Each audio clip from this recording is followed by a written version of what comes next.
ఈవీఎంల మీద Elon Musk ఒక ట్వీట్ చేశాడు. యాక్చువల్గా ఆయన ట్వీట్ చేసిందేమో ప్యూర్టోరికోలో ఎన్నికలకి సంబంధించి, మరి రాజీవ్ చంద్రశేఖర్ గారేమో బీజేపీ అయిన వెంటనే దానికి రెస్పాండ్ అయ్యి అది వేరు ఇది వేరు, ఇక్కడ చాలా బ్రహ్మాండంగా ఉంది అనేది ఆయన. ఈ లోపల రాహుల్ గాంధీ కూడా అందుకొని ఆయన కూడా ట్వీట్ చేశాడు దాని మీద. లేటెస్ట్గా ఇవాళ జగన్మోహన్ రెడ్డి గారు అసలు ఈవీఎంలను తీసేసి పేపర్ బ్యాలెట్స్ పెట్టాలి మళ్ళీ, in the interest of democracy అని చెప్పి రాశాడు. రమేష్ గారు కొంచెం ఒక్కసారి చరిత్రలోకి వెళ్ళాలి. నా గుర్తున్నది మొట్టమొదటి ఈవీఎం ఎలక్షను తెలుగునాట షాద్ నగర్లో జరిగింది. అవునండి, శంకర్రావు గారు 83లో ఎన్టీ రామారావు గారు అదే ఫస్ట్ రిజల్ట్ వచ్చింది, మొట్టమొదటి రిజల్ట్ వచ్చింది.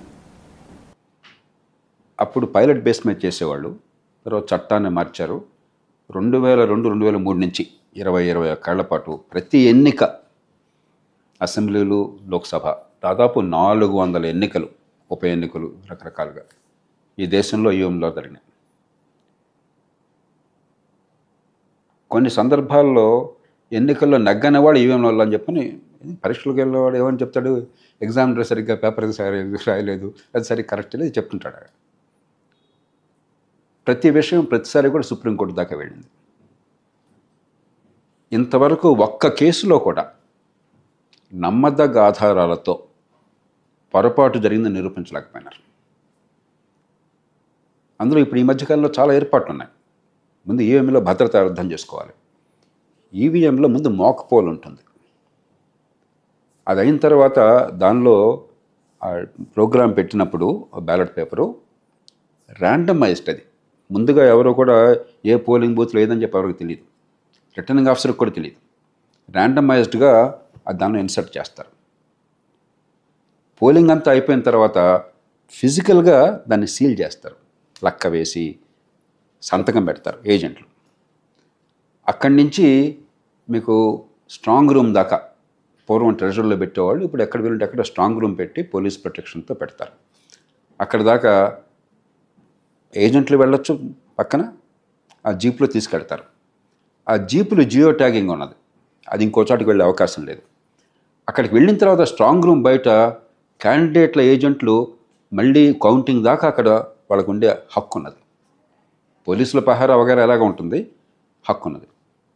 కౌంటింగ్ టైంలో మళ్ళీ తీసి ఆ సీల్ ఉందా లేదా, సంతకాలన్నీ కరెక్ట్గా ఉన్నా లేదా అందరం చూసి వెరిఫై చేసిన తర్వాతే కౌంటింగ్ చేస్తారు.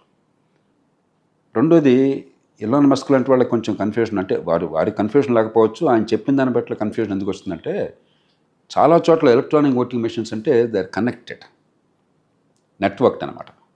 నెట్వర్క్ అయినప్పుడు ఇంటర్నెట్లో మీరు ఎవరైనా హ్యాక్ చేసే అవకాశం ఉంది. మనది అట్లా కాదు, స్టాండ్ అలోన్ కౌంటింగ్ మెషిన్ లాంటిది.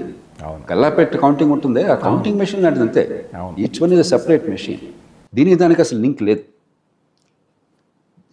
ఈచ్ మెషిన్ని మీరు ట్యాంపర్ చేయడానికి ఎన్ని భద్రతలు చెప్పాను నేను. ఇవన్నీ ఉన్నప్పుడు ఏ రకమైన ట్యాంపరింగ్కి అవకాశం లేదు, ఆధారం లేదు. రెండోది, బ్యాలెట్ పేపర్లు ఉన్నప్పుడు ఆ రోజులు అద్భుతంగా ఉందనుకుంటున్నాం. ఎన్నో సందర్భాలు రిగ్గింగ్లు జరిగాయి, రీపోలింగ్స్ జరిగాయి, తరచూ రీపోలింగ్ అయ్యేది. రీపోలింగ్ తగ్గింది, అవసరం ఉండేది కాదు ఇప్పుడు. ఎందుకంటే ఒక ఓటుకి మరొక ఓటుకి మధ్య విధిగా 30 సెకండ్లంత గ్యాప్ ఉంటుంది. ఇక్కడ ఆ బ్యాలెట్ పేపర్ ఎప్పుడు ఏం చేసేవాళ్ళు, వచ్చి బూత్ క్యాప్చరింగ్ అనేవాళ్ళు. మన భారతదేశంలో ఆ పదాన్ని కనుక్కున్నాం మనం, బూత్ క్యాప్చరింగ్ అని చెప్పని. వాళ్ళు వచ్చేసి వాళ్ళు బెదిరించో, లంచాలు ఇచ్చో, టప అరగంటలో 300 ఓట్లు వేసి పారేసేవాడు, దానిలో పెట్టేసేవాడు. ఇప్పుడు అట్లా కాదు. రెండోది, వీవీప్యాట్ అని చెప్పని ఆ ఓటర్ వెరిఫికేషను మీకు నేను చూశాను, మీరు చూశారు, పోలింగ్ అప్పుడు మీరు చూసుకోవచ్చు. ఆ వీవీప్యాట్లో కొన్ని ర్యాండమ్ బేసిస్ మీద ఒక 5 పోలింగ్ బూతుల్లో కౌంట్ చేస్తున్నారు, ఎక్కడ డిసిప్లిన్స్ కల్పించట్లేదు.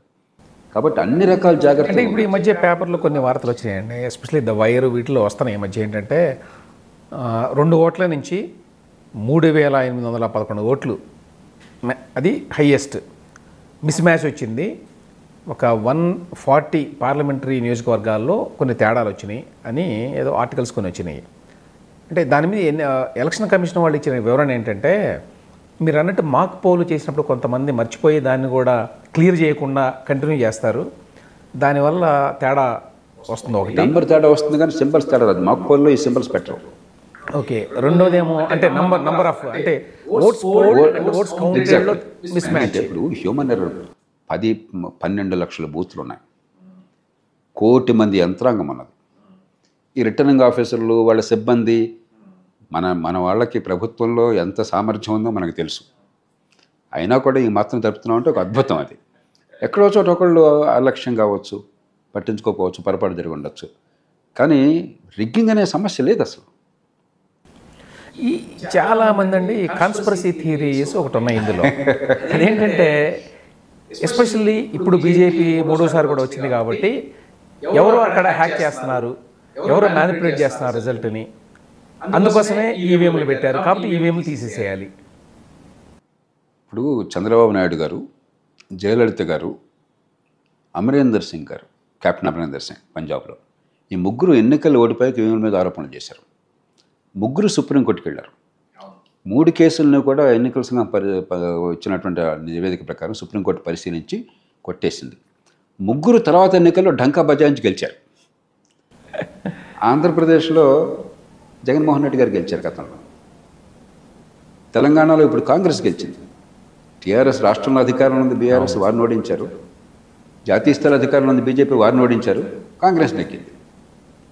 కర్ణాటకలో రాష్ట్రంలో బీజేపీ అధికారంలో ఉంది, గతంలో జాతీయ స్థాయిలో బీజేపీ అధికారంలో ఉంది, కాంగ్రెస్ నెగ్గింది, డంకా బజాయించి నెగ్గింది. అంటే వీళ్ళు ఓడిపోవాలని చేసుకుంటారా ఈవీఎం రిగ్గింగ్ చేసేవాళ్ళు? యూపీలో ఇప్పుడు 270-300 సీట్లు రావడం కోసం చెప్పిన ట్యాంపరింగే సాధ్యమైతే చేయాలన్న కోరిక ఉంటే చేయడం పెద్ద కష్టమా? కాబట్టి ఇవన్నీ కూడా ఏంటంటే నేను నెగ్గితే ఎన్నిక సజావుగా జరిగినట్టు, నేను ఓడితే ఎన్నికల్లో మోసం ఉన్నట్టు అన్న తీరు ప్రజాస్వామ్యానికి చాలా ప్రమాదకరం. డొనాల్డ్ ట్రంప్ ఇలాంటి వాదన చేశాడు. మన దురదృష్టం కొద్దీ ప్రజాస్వామ్య రాజకీయంలో అపనమ్మకం బాగా పెరిగింది. రాజకీయంలో ఆఫ్టర్ ఆల్ ఏమిటి, ఇదే యుద్ధం కాదు, శత్రురాజుల మధ్య యుద్ధం కాదు. మీరు ఒక భావజాలంతో ప్రజల ముందుకు వచ్చారు, సేవ చేస్తానని వచ్చారు. ఇంకొక ఆయన సేవ చేస్తానని ప్రజల ముందుకు భావజాలంతో వచ్చారు. మీ భావజాలం నచ్చిందా, ఆయన భావజాలం నచ్చిందా, మీ మీద నమ్మకం ఉందో, ఆయన మీద నమ్మకం ఉందో ఎంచుకుంటాం, అంతే కదా ప్రాతినిధ్యం ఉంటుంది. త్యాగం చేస్తానని వచ్చిన వాళ్ళు ఎన్నికలను జీవన్మరణ సమస్యలుగా మార్చేసి ఓడిపోతే ప్రాణం పోయినట్టుగా, ప్రాణం పోయినా పర్లేదు కానీ ఓడిపోవటం మాత్రం సాధ్యం కాదనుకున్నప్పుడు ఇవన్నీ వస్తుంటాయి. ఉదాహరణకి అసెంబ్లీ ఎన్నికల్లో అనుకుంటాను మన తెలంగాణలో ఒక ఆయన గత ఎన్నికల్లో ఓడిపోయాను, ఈసారి ఓడిపోతే ఆత్మహత్య చేసుకుంటానని చెప్పి బెదిరించాడు. ఆ కారణంగా నెగ్గాడు. ఇది ప్రపంచంలో ఎక్కడ ఉందో ఏమింత. అంటే రాజకీయాన్ని ప్రజల ప్రాతినిధ్యము, విధానాలు, ప్రభుత్వ పాత్రను సమర్థంగా నిర్వహించడము, రాజ్యాంగాన్ని కాపాడడం కాకుండా వ్యక్తుల పెత్తనము, అధికార లాలస, దీని చుట్టూ తిరుగుతున్నప్పుడు రకరకాల ప్రభావాలు వస్తాయి. మన దేశంలో నేను 30 ఏళ్లుగా ఈ దేశంలో ప్రజాస్వామ్యాన్ని, ఎన్నికల్ని, ప్రపంచంలో కొన్ని దేశాల్లో ఎన్నికల్ని సమూలంగా పరిశీలించిన వాడిని. నిర్మోహమాటంగా నేను చెప్తున్నాను, ఇవాళ కొత్తగా చెప్పట్లేదు. కాంగ్రెస్ పార్టీ అధికారంలో ఉండగానే ఈవీఎంల గురించి ప్రస్తావన వచ్చింది. కొందరు స్వచ్ఛంద సంస్థల వాళ్ళు ఏదో గందరగోళం జరిగింది చెప్పని అపోహలు బట్టి వాళ్ళు చేశారు. ఆనాటి నుంచి నేను బహిరంగ మళ్ళీ చెప్తున్నాను, మన ఎన్నికల్లో, మన రాజకీయంలో చాలా చాలా లోపాలు ఉన్నాయి. కానీ ఆ లోపాలు పోలింగ్ బూత్లో కాదు, ఈవీఎంలలో కాదు, ఎన్నికల ప్రక్రియలో కాదు, ఎన్నికల వ్యవస్థలో లోపాలు ఉన్నాయి, రాజకీయ పార్టీల్లో లోపాలు ఉన్నాయి, రాజకీయ సంస్కృతిలో లోపాలు ఉన్నాయి. మనందరికీ తెలుసు ఓట్ల కొనుగోలు ఎంత ముమ్మరంగా జరిగిందో ఆంధ్రప్రదేశ్లో, తెలంగాణలో. మనం ప్రపంచ రికార్డులు సాధిస్తాం. కానీ ఆ విషయంలో ఏకాభిప్రాయం ఉంటుందండి, వాటి గురించి పెద్దగా ఎవరు మాట్లాడతారు. అసలు నిజమైన సమస్య. అట్లాగే ప్రభుత్వం చేయాల్సిన పని విస్మరించేసి దాని గురించి పట్టించుకోకుండా ప్రభుత్వాన్ని మానవజాతి ఏర్పాటు చేసుకున్నది మనం సొంతంగా చేసుకోలేని ఉమ్మడి పనులు చేపట్టడం కోసం ప్రభుత్వాన్ని ఏర్పాటు చేసుకున్నారు. అయితే ప్రభుత్వం అక్కర్లే, మన సొంత పనులు మనం చేసుకుంటాం. అవి పక్కన పెట్టేసి సగం డబ్బు తినేసి దుబారా చేసి, సగం డబ్బు కంకెరం చేసేసి, మిగతా డబ్బు బట్టంలో పంచేస్తే అదే పరిపాలన అనే పరిస్థితి వచ్చింది. సార్ ఇక్కడ ఒక్కటి సార్, రాహుల్ గాంధీ ఇలాంటి వాళ్ళు, ఇంకా చాలామంది పెద్దవాళ్ళు, ఢిల్లీలో ఉండేవాళ్ళు, సివిల్ సొసైటీ ఆర్గనైజేషన్స్, ఇప్పుడు బీజేపీ ప్రభుత్వం మీద పోరాడతాం అనుకునే వాళ్ళు కూడా చాలామంది ఉన్నారు దేశంలో. అటువంటి వాళ్ళు మీడియాలో కూడా కొంత భాగం అటు కొంత భాగం ఇటు ఉన్నారు కదా, వాళ్ళు ఈవీఎంల మీద ఈ రకమైన ధోరణిలో వార్తా కథనాలు వేస్తూనే ఉన్నారు ఇప్పటికీ. దీనివల్ల ఏమవుతుందంటే నేను చూసినంత మేరకు చాలామందిలో ఇందులో ఏదో ఉంది మతలబు, ఏదో జరుగుతోంది, అని అంటారు. నా ఉద్దేశం కూడా ఏంటంటే ఇప్పటివరకు ఎటువంటి రుజువులు లేవు. నెంబర్ 1, 2001 నుంచి ఇప్పటివరకు విస్తృతంగా ఉపయోగిస్తున్నారు, ప్రభుత్వాలు మారతనే చూస్తున్నాం. ఇదే జగన్మోహన్ రెడ్డి 2019లో గెలవడం కాదు సార్, ఆ రోజున ఏమైందంటే చంద్రబాబు నాయుడు గారు ఆ వీవీప్యాట్కి సంబంధించి సుప్రీంకోర్టుకి వెళ్ళాడు వేరే వాళ్ళతో పాటు కలిపి. దాని మీద ఒక ప్రెస్ మీట్ పెట్టి మాట్లాడాడు ఆయన. ఏమని, ఓడిపోతే ఈవీఎంల మీద నెపవేస్తారా? ఇదే జగన్మోహన్ రెడ్డి గారు ఆ బయట ఇప్పటికే ఉన్నది. మీరు వీవీప్యాట్ అక్కడ కనిపిస్తున్న కళ్ళ ముందు, అది నేను వేసిన గుర్తుకి కనుక రాకపోతే అది పేపర్ ట్రైలు వెంటనే ఓటర్ అబ్జెక్ట్ చేస్తాడు కదా. అయినా కూడా మీరు ఈవీఎంల మీద నెపం వేసి మీరు ఓడిపోయారు కాబట్టి ఇట్లా మాట్లాడతారా అన్న వ్యక్తి 5 ఏళ్ల తర్వాత. కాబట్టి దానిలోనే పరిష్కారం సమాధానం దానిలోనే ఉంది. అయితే మీరు అన్నది కీలకమైన సమస్య. ప్రజాస్వామ్యంలో ఎన్ని లోపాలు ఉన్నా కూడా నేను వేసిన ఓటు అక్కడ లెక్క పడుతుంది, దాన్ని నిజాయితీగా లెక్కిస్తారు, నిష్పాక్షికంగా ఎవరు నెగ్గారో తేలుస్తారు అన్న నమ్మకం పోయినట్టయితే ఒక దేశం ప్రమాదంలో పడుతుంది. మన దురదృష్టం, జాతీయ పార్టీలకు చెందిన నాయకులు అనుకున్న వాళ్ళు కూడా కేవలం తాత్కాలికమైన రాజకీయ స్వార్థంతో, సత్యాసత్యాల అన్వేషణ లేకుండా అబద్ధాల ప్రచారం చేసి ప్రజాస్వామ్యాన్ని చాలా ప్రమాదంలోకి నెడుతున్నారు. ఒక డొనాల్డ్ ట్రంప్ అమెరికా లాంటి చాలా పరిపూర్ణమైన ప్రజాస్వామ్యం చాలామంది అనుకునేవారు ఆ రోజుల్లో. మరి పరిణతి చెందిన ప్రజాస్వామ్యం, అత్యంత సంపన్నమైన దేశం. మరి డొనాల్డ్ ట్రంప్ ఎన్నికల్లో ఓడిపోయి నెగ్గానని బొకాయిస్తున్నాడు. అమెరికన్ పార్లమెంట్ దాడి చేసి దాదాపు రాజ్యాంగాన్ని పక్కన పెట్టేశారు. మళ్ళీ రేపొద్దున రాష్ట్రపతి అయినా అవ్వచ్చు. వాళ్ళని చూసి మనం పులిని చూసి నక్కవాత పెట్టినట్టుగా మనం చూసి మనం అలాంటిది మరింత పెంచుతున్నాం. అమెరికానో ఇంకో దేశాన్ని అనుకరించేటప్పుడు మంచి అనుకరిద్దాం. మూర్ఖత్వాన్ని అక్కర్లే. వాళ్ళు తుపాకులతో పోయి చచ్చిపోతున్నారు, దాన్ని అనుకరించక్కర్లే. మనం వాళ్ళ ఆరోగ్య వ్యవస్థ చాలామందికి అందుబాటులో లేదు, దాన్ని అనుకరించక్కర్లా.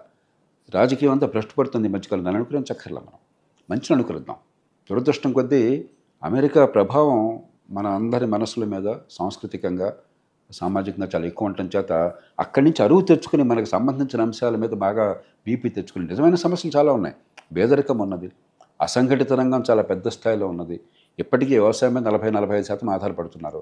ఇప్పటికీ 65% గ్రామాల్లో ఉన్నారు. ఇవన్నీ కూడా అసాధారణమైన పరిస్థితులు. అసలు సమస్యలు పట్టించుకోకుండా ఎవడు గెలిచాడు, ఎవడు గెలిస్తే ఏంది అసలు. చేత నేను నిర్మోహటంగా చెప్తాను, ఈవీఎంల గురించి అపోహలకి ఏమాత్రమూ ఆస్కారం లేదు. అలాగని చెప్పి జాగ్రత్తలు అయితే ఖచ్చితంగా ఉండాలి.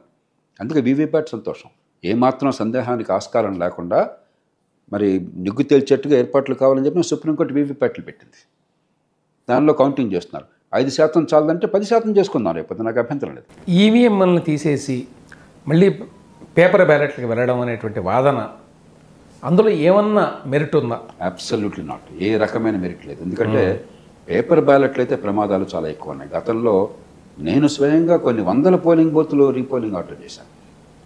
పంచాయతీ ఎన్నికల్లో కానీ, మున్సిపల్ ఎన్నికల్లో కానీ, అసెంబ్లీ ఎన్నికల్లో కానీ కొన్ని వందల పోలింగ్. ఒకనొక చోట అధికార పార్టీకి చెందిన ఆయన కేవలం నేను రీపోలింగ్ ఆర్డర్ చేయడంతో 70 ఓట్లతో ఓడిపోయాడు. ఎవరో నాకు కంప్లైంట్ కూడా చేయాలి. ఉన్న ఓట్ల కంటే ఎక్కువ ఓట్లు నమోదైనాయి అక్కడ. ఆ కారణంగా రీపోల్ ఆర్డర్ చేశాను.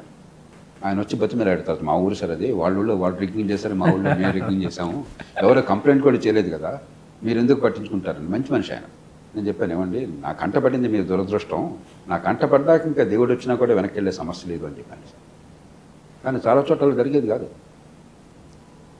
బ్యాలెట్ బాక్స్లో ఎత్తుకుపోయేవాళ్ళు, తగలబెట్టేవాళ్ళు, పేపర్లు చించి పారేసేవాళ్ళు, యాసిడ్ పోసేవాళ్ళు.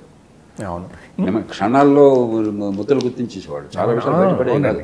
మా అందరికీ తెలిసినా కూడా ఆధారం లేవు. అప్పుడు పేపర్లో వార్తలన్నీ అవే ఉండేవి ఎన్నికలు జరిగిన. కాబట్టి దీనికంటే మంచి నమూనా ఉంటే ఆలోచిద్దాం. కానీ మూర్ఖంగా గతంలో ఉన్నది ఎలక్షన్ అని చెప్పంటే హింస తప్ప, బూత్ క్యాప్చరింగ్ తప్ప మరొకటి లేనటువంటిది, గుద్దేయడం తప్ప దానికి వెళదామని చెప్పంటాం హాస్యాస్పదం.